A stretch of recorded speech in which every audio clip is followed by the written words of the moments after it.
जमती आपण मैंने जानी विगत किछि दिन धरिकी लगाण वर्षा चली ओडिशार विभिन्न स्थान में चली तो गत 24 घंटा भितर जो वर्षाटा होती तार जदि आम देखा कैचमेंट एवरेज बा संपूर्ण जो जलग्रहण क्षेत्र से जदि आम हाराहारी केते वर्षा होती देखा बैतरणी बेसिन रे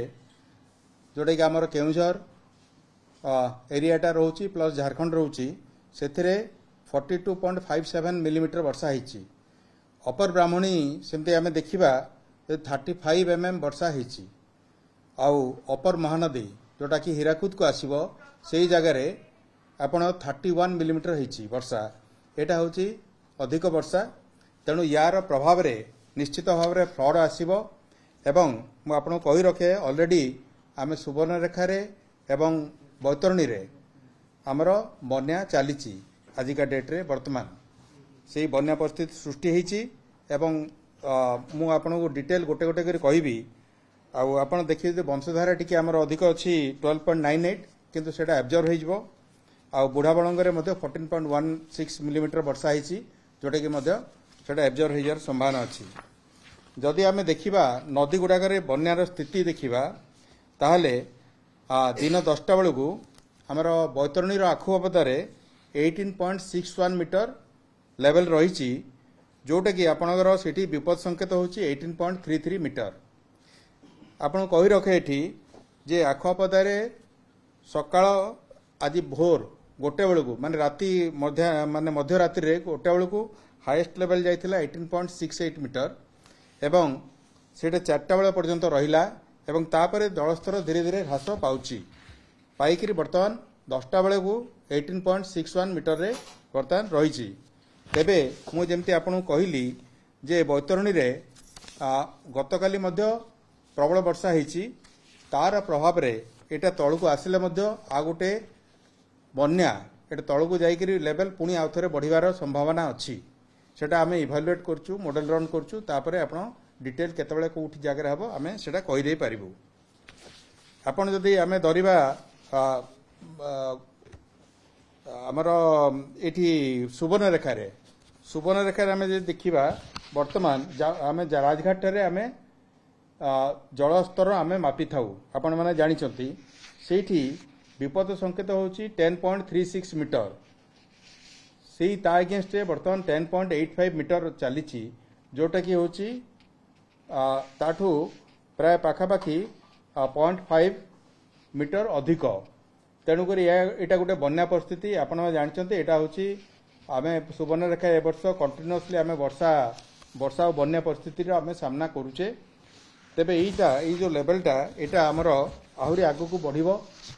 10.85 टा आमर 11.4 मीटर जाए जीव बोली आमर एस्टिमेट होती प्राकलन होती तापर यहाँ धीरे धीरे किसी समय से स्थिर रही धीरे धीरे खसब यहाँ गला दुईटा जगार जो बन्या परिस्थिति सृष्टि होती बाबद कहली आखापाखि जदि आम देखा आम जो रिजर्वर स्थिति गुड़ाक जब देखा ताहले मु हीराकुद आरंभ करी हीराकुद उपर मुंडरे बहुत वर्षा होती तेबे हीराकुद डैम रे तेणुक जलस्तर बढ़ी एवं आज दिन 10टा बेलू सेठी लेवल थिला 621.65 मीटर 65 फीट सॉरी जोटा कि आमर 1,98,478 क्यूसेक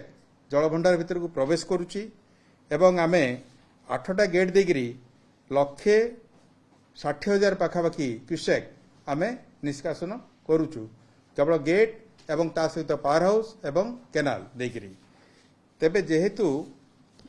गतकाली आमर वर्षा होती अपर महानदी जमी आपको किसी समय आगु कहली जे 31.33 मिलीमीटर वर्षा होती उपर मुंडरे यहाँ गोटे बड़ वर्षा तेणुक या आखि आगे रखिकी आमर जो 8टा गेट बर्तमान चली हीराकुदर सेटा को आम आउ 4टा गेट खोलिया निष्पत्ति नहींचु एवं किसी समय भितर सेटा खोलीज देन आमर अच्छी आमर ब्राह्मणी नदी रे रेंगाली डैम अच्छी रेंगाली डैम रे वर्तमान जलस्तर हूँ 122.11 मीटर जोटा कि आमर एठी बर्तमान 5744 क्यूमेक जल प्रवेश करछि जल भंडार रे एवं दुईटा गेट माध्यम रे गोटे गेट गतकाली खोला होता आपण मैंने जानी एवं आज आउ गोटे गेट खोला होती तो ता द्वारा 3400 क्यूमेक एवं पावर हाउस मध्य अच्छी ताकू धरिकी आमर दुईटा गेट प्लस पावर हाउस एति धरिकी 3400 क्यूमेक जल आमर निष्कासन हेब बर्तमान 2000 होची सेटा एबे जो डिसीजन नियायछि तापर 3400 क्यूमेक निष्कासन हेब तो यहाँ है बड़ दीटा जलभंडार स्थिति मुझे आपण मानक कहली तापर अन्यान्य जगार जहाँ स्थिति अच्छी टी कही रखे आमर अपर इंद्रावती रिजर्वर रे आमे 53.7% आमर रही जलभंडार 635.57 मीटर यहाँ हूँ 8टा बेलर अपर कोलाब रे 853.64 मीटर जो आमर पूर्ण धारण क्षमता होची 858 मीटर बालीमेला रे 1472 फीट आमर जो कि आमर मैक्सिमम एटा अच्छी 1516 तेणु माछकुंड रे आमर 2447 फीट अच्छी जोटा कि 3750 फुट आमर तार जल भंडार मैक्सिमम कैपेसिटी आउ सालंदी रे आमर जो हदगड़ा डैम अच्छी सेठी आमर 70% अच्छी फुल होकर अच्छी